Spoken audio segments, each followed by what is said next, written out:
wa taala yiɗi yarli accen naatugol ka juulirɗe sonkugol musidɓe julɓe tedduɓe ka jamaji men accen moɓidirgol sonnaɓe ɓen e worɓe ɓen accen jillidirgol ɓe nelaɗo sallllahu alayhi wa sallam ɓe maaki ko nde ɓannata hoore ma nden ƴetta poyentiri ma ƴetta jandi tufa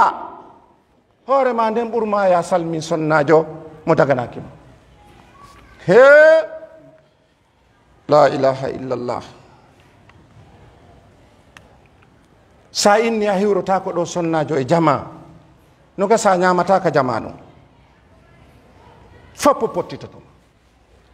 ɓe ustasiɓe ko woni ɓe harmini ustasijo adda dina hande ustasijo adda dina janggo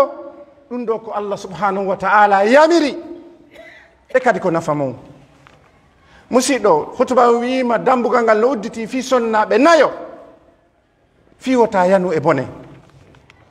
ko ɗum habbiɗa yaw soppa falima ara yeeya si andi goto yanata fi wota yanu e wondore ɓayna korɗo marɗa ɗo ko yana e mum Allah subhanahu wa ta'ala daali si tawi woni ɓeeɗa ɓe ala ɗon ɓeeɗa kadi no ɗon kono on to ɓe woni accen salmodirgol e rewɓe janamɓe ɓen no harmi ɓay innama ɗum no harmi kon ɗum ɓe inni kon ɗum ɓe waɗi ɓeni salmodirgol ngol no fanɗi joni ko lumnodirgol a yiyay ɗo goɗɗo no fotta e sonnajo janano o hiwromo o innamo bonjour ma bonsoir yonantamo ko be o ɓannamo ha e makko o waɗanamo alcolade jinayi andi goto on kan no fanɗi ko ɗum minni o andi ɓe fokkiti to arɗo mi falaka ya accam sonnajo janano e gorko janano haramun no harmi memodirgol onon sonnaɓe marɓe ɓiɓɓe ɓorne sonnaɓe mon jiwɓe ɓen conci moƴƴi enen duhiɓe ɓorne sonnaɓe men ɓen conci moƴƴi wota ɓe yaltuɓe waɗa fitna ɓayna a sahabajo musidɗo Allah no jonnuma cellal a yi sonnajo ka hoore lawol si Allah yurmaka ma jokkaymo goyi ko ɗum kayiɗa otoje jemma o no klaxona kayiɗa yimɓe o no babiti teddungal ala e ɗum a teddata ɗum abadan yawtoroɗa ɓe resinama hay fi si woni goɗɗo woni kadi heɓo oɗo ɓiɓɓe koɓe innu e kaari kadi no heɓa ɓiɓɓe dey e Allah no sellinimo no jonnimo moyen ko dankoro ɓiɓɓe makko ɓe waccata o heɓa watti ɗum kadi nelaɗo sallllahu alih w sallam no duwanimo ko ɗuɗɗini o ko barki ko ɗum on tertota ko jama on hiɗon acciti wonɓe ɓen wadde ko harmi to iɗon jooɗani yimɓe wonɓe heɓude kadi bimɓe kikkiɗe ko honɗum woni ɗum ɗo hulen Allah subhanahu wa ta'ala ɗaɓɓiten ko welata Allah ko mbattoɗen ɗum saborde suma hewti sukaɓe wonɓe ka nder juulirde ɗo faalaɓe jombude yalte e cortége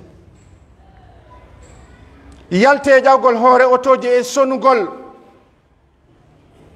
kono mi sikki a nani a soni carburant woodu ka a nani pipipipipi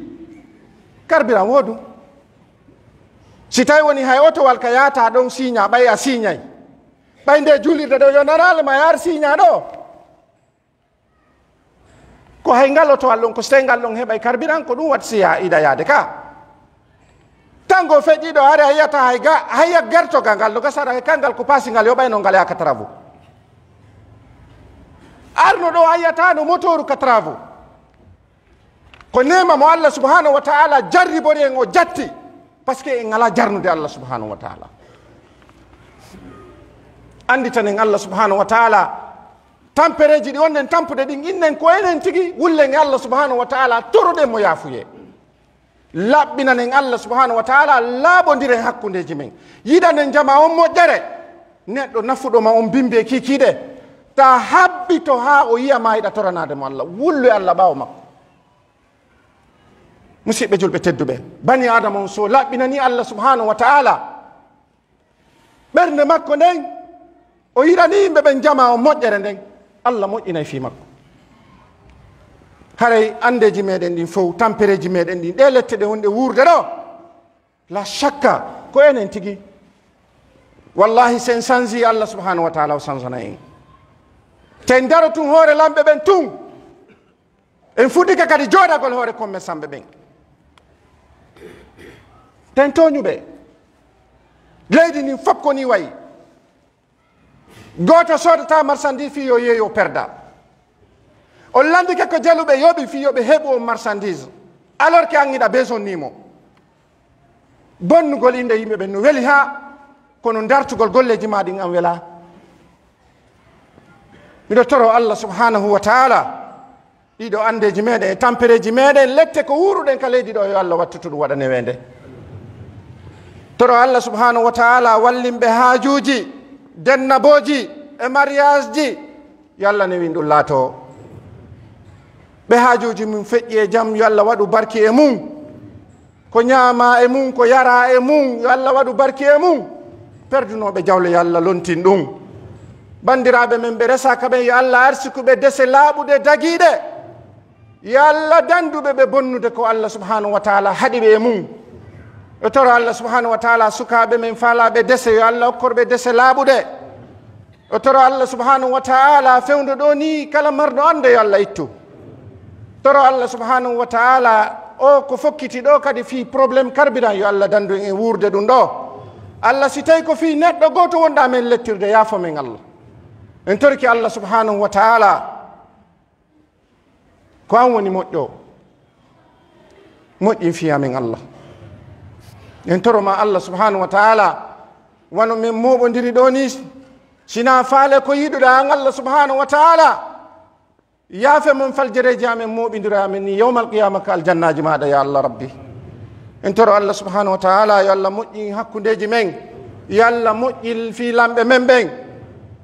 yo Allah moƴƴin fiilamɓe men ɓen ka leydi men ɗo,